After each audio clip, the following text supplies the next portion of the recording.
Les Madridistas, victoire du PSG au Parc des Princes, 1-0 dans les dernières secondes de ce match avec un but de Kylian Mbappé. Le Real Madrid devra tout donner le 9 mars prochain.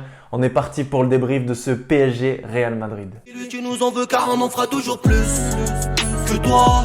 Les Madridistas, j'espère que vous allez bien. J'imagine que c'est pas la grande fête chez vous actuellement. Le Real Madrid perd au Parc des Princes face au PSG avec ce but de Kylian Mbappé. Kylian Mbappé qui n'a pas arrêté toute la soirée pendant 90 minutes. Il n'a pas lâché et il a bien fait. But à la 90 plus 3. Comme je vous l'avais dit dans le before, attention parce que face à Rennes, cette équipe du PSG s'est imposée 1-0 avec un tir cadré, un but. Aujourd'hui, du côté du PSG, on a eu un peu plus de tirs cadrés, un peu plus d'une vingtaine de tirs pour le PSG avec finalement, au bout du suspense, le but du Français de Kylian Mbappé. Il n'a pas arrêté tout le match. Le but est mérité pour lui. Kylian Mbappé a dégoûté notre défense, a dégoûté surtout Carvajal. Je vais commencer par Carvajal, lui qui était titularisé de la part de Carlo Ancelotti sur ce côté droit.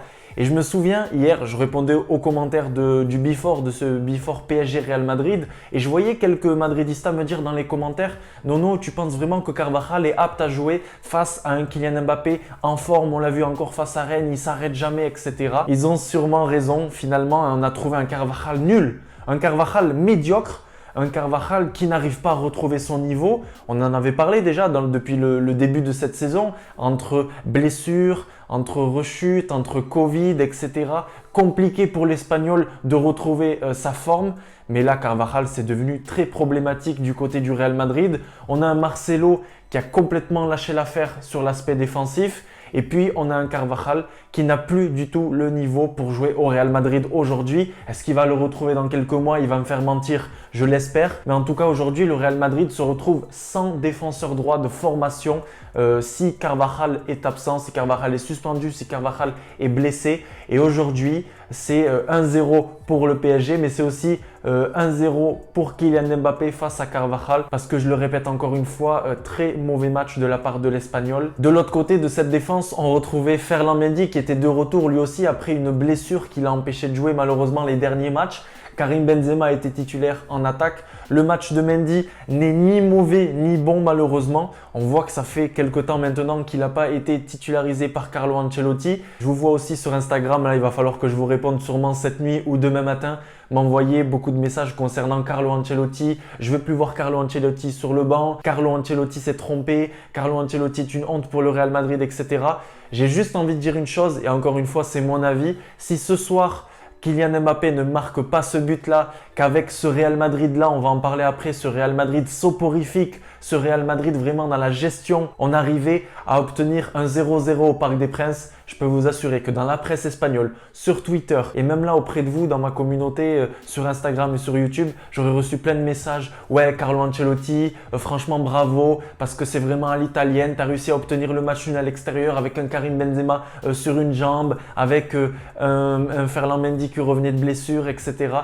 Je sais pas trop comment les prendre tous ces commentaires. Mais moi aujourd'hui, les décisions, les choix de Carlo Ancelotti, ils me gênent pas vraiment. Par contre, ce qui me gêne, c'est le jeu proposé par le Real Madrid, c'est le nombre de ballons perdus par le Real Madrid avec un déchet très important ce soir encore. Quand je vois que parfois Luka Modric, Carvajal, Toni Kroos ont perdu des ballons, ont du mal à se trouver, ça me fait peur parce qu'on le sait, quand notre milieu n'est pas en forme, c'est directement problématique pour tout le reste de l'équipe. Et la preuve, en attaque, on n'a pas réussi à se trouver. Marco Asensio n'a rien fait parce qu'il n'a pas eu les ballons, il n'a pas eu les opportunités. Karim Benzema, comme je vous l'ai dit, encore une fois, vraiment là je vous donne mon avis, c'est 100% objectif. Mais ce soir, Karim Benzema, ce que j'ai vu, c'est que le joueur n'est pas en forme. Il n'a pas joué depuis le 23 janvier, il était sorti en deuxième période avec cette blessure, avec cette gêne à la jambe gauche. Ce soir, on voit qu'il n'est pas prêt les gars. Donc ne venez pas me dire que Karim Benzema ci, Karim Benzema ça, il n'est pas prêt. Vinicius Junior qui avait été très en forme, qui avait été très actif du côté du Stadio de la Ceramica à Villarreal. Ce soir, je ne l'ai pas retrouvé aussi parce que de l'autre côté, on a un Karim Benzema qui n'a pas pu toucher beaucoup de ballons, étouffé par cette défense du PSG qui a fait un très bon boulot. Et ça aussi, il faut dire la vérité, il n'y a pas que le Real Madrid qui a été moyen, voire nul ce soir. Il y a aussi une bonne équipe du PSG. Oui, on n'est pas sur un PSG extraordinaire qui fait trembler, mais ils ont maîtrisé leur match. Nuno a fait un énorme match à gauche. Hakimi a fait son match. Cette charnière Marquinhos-Kipembe, on a beau dire ce qu'on veut, elle a été costaud aujourd'hui. Et puis leur milieu de terrain, Verratti, du Verratti en Ligue des Champions. Voilà pourquoi j'aime autant ce joueur. Voilà pourquoi les amoureux du football aiment Marco Verratti. Voilà pourquoi le Barça s'est longuement intéressé à ce joueur, à l'Italien. Parce que Verratti, c'est total régal, c'est le football. En tout cas, c'est mon avis, bien évidemment. Dites-moi dans les commentaires ce que vous avez pensé du match en général du PSG, du Real Madrid et de Marco Verratti. Ça m'intéresse. Lionel Messi, alors ça, c'est vraiment la grosse surprise de cette soirée. J'entendais beaucoup de discours sur Lionel Messi. Est-ce qu'il est timide? Est-ce qu'il n'est pas timide? Qu'est-ce qui se passe du côté de Paris? Il n'est pas bien. Il est assez absent lors des matchs, etc. Effectivement, ce soir, à part le penalty sauvé par notre Thibaut Courtois, encore une fois, merci à Thibaut Courtois. Même si malheureusement tu prends ce but de Kylian Mbappé entre les jambes, qu'est-ce que vous voulez? Il le met entre les jambes, c'est comme ça. Après, à un moment donné, il tente, il est aussi comme ça dans la position. On sait souvent qu'ils ouvrent les jambes pour pouvoir sauver avec les pieds éventuellement. C'est ce qu'avait fait justement Thibaut Courtois. Il l'avait essayé avec son pied face à Bilbao. Je crois il arrête ce penalty de Mounian, je crois. Rectifiez-moi dans les commentaires. Mais bref, un Angel Di Maria qui a été actif, qui a tout donné. On sait qu'il a cette revanche à prendre du côté de Paris face à son ancienne équipe, le Real Madrid. Lui qui a été jeté suite après au transfert de James Rodriguez. Kylian Mbappé, il a tenté toute la soirée et on lui a posé la question là au micro d'RMC il y a quelques minutes de ça. On lui dit t'as tenté encore à la 90e, à la 93e. Il a dit je répète beaucoup ce geste à l'entraînement, j'ai rien lâché, j'ai tenté et il arrive à se glisser entre Militao qui a fait un très bon match. Merci Militao, merci Alaba parce que c'est vraiment grâce à eux que ce soir on arrive à encaisser qu'un seul but. Merci à cette charnière centrale qui ne me fait pas douter du tout. Je le dis, je le répète, je signe pour cette charnière centrale. On l'a vu encore ce soir, très bon dans le jeu aérien, très bon sur les anticipations. En tout cas, vraiment rien à dire pour le Brésilien et pour David Alaba. Et puis pour Carvajal, ça a été très compliqué. La preuve, Kylian Mbappé l'a mangé tout le long de ce match. Il a été remplacé par Lucas Vazquez. Ancelotti a ouvert les yeux, il a vu que ce n'était pas bon du tout. Et puis Lucas Vazquez, malheureusement, qui n'est pas défenseur droit de formation, se fait manger par Kylian Mbappé qui passe, qui se glisse entre les deux. Ça finit au fond des filets, 93e minute. Comme vendredi face à Rennes, le PSG s'impose au Parc des Princes. En plus de ça, malheureusement, en plus de la défaite, le 9 mars prochain, on aura Casemiro qui a pris ce carton jaune malheureusement. Et puis, on aura aussi Mendy qui ne sera pas là. Donc, directement, j'ouvre le débat. Qui à gauche pour jouer face au PSG à domicile le 9 mars prochain? Dites-moi tout dans les commentaires. Moi, vous connaissez ma réponse normalement si vous regardez souvent les vidéos, les Madridistas. Ce sera un Nacho accompagné de Militao et puis un Alaba sur le côté gauche. Quand j'ai entendu au micro du commentateur de RMC que Marcelo était en train de s'échauffer, je peux vous dire que j'ai eu peur. Alors oui, Ferland Mendy n'a pas fait le match de sa vie. C'est pas le Ferland Mendy de cette fin d'année 2021.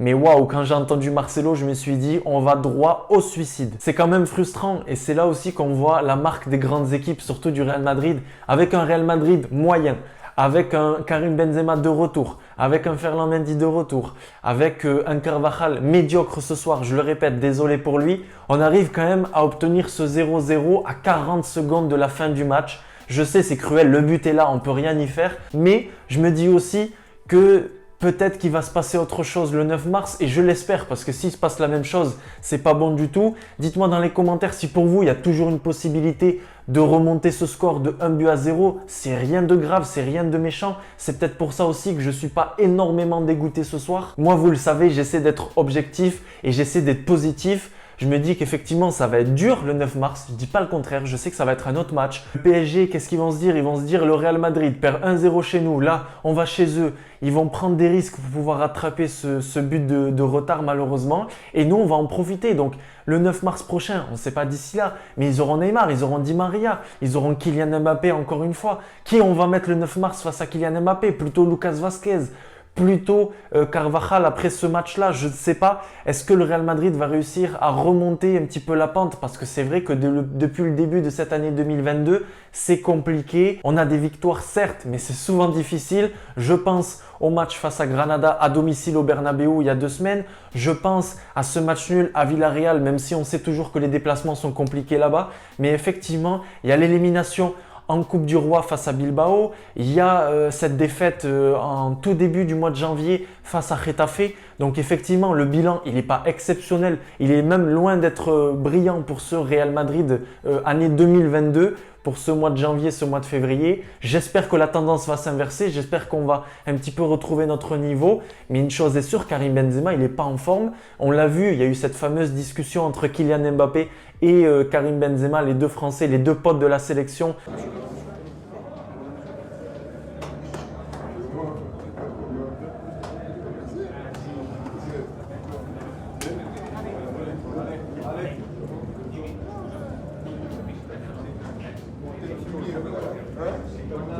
C'est toujours compliqué, on ne sait pas ce qui s'est passé. Finalement, il a quasiment joué tout le match, notre Nueve. Donc voilà les Madridistas, qu'est-ce que vous voulez que je vous dise? C'est le pire des scénarios dans le sens où on prend ce but à 40 secondes de la fin, mais ça aurait pu être pire parce qu'il y a ce penalty encore une fois qui est raté de la part de Lionel Messi, plutôt qui est arrêté de la part de Thibaut Courtois. Encore une fois, merci à Thibaut Courtois. Je le répète souvent, hein, grand gardien. Merci à cette charnière centrale. Ça aurait pu être pire, ça aurait pu être mieux, bien évidemment. L'entrée de Valverde, quelques minutes, donc forcément…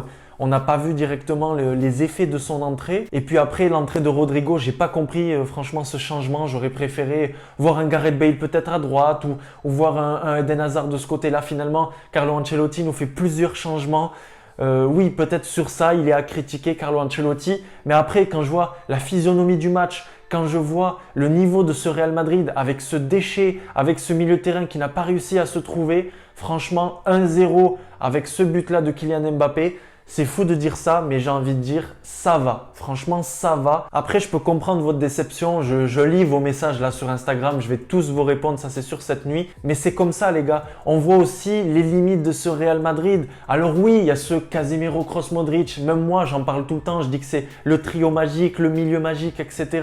Peut-être qu'il nous manque un petit peu de vitesse, il nous manque de l'impact, il nous manque de la jeunesse dans ce milieu de terrain-là. C'est pareil, il nous manque un arrière droit. Et ce soir, ce match-là et encore plus ce but de Kylian Mbappé, c'est une punition. C'est aussi une preuve à apporter sur la table de Pérez, de Florentino Pérez, notre président, pour lui dire recrute un arrière droit cet été. C'est vraiment préoccupant, c'est vraiment urgent aujourd'hui maintenant les Madridistas. Et une autre chose, c'est aussi urgent de montrer à Carlo Ancelotti et ou à Florentino Pérez que lorsque Karim Benzema est blessé ou que lorsque Karim Benzema n'est pas en forme ou qu'il peut être un jour suspendu, on ne sait jamais les Madridistas, mais on n'a pas de numéro 9 et on n'a pas de numéro 9 au niveau du Real Madrid. On reste avec un Luka Jovic et un Mariano qu'on n'utilise même pas. Luka Jovic, 0 minutes ce soir. Mariano, 0 minutes ce soir. On est obligé de rentrer Gareth Bale à la place, qui est normalement un ailier droit.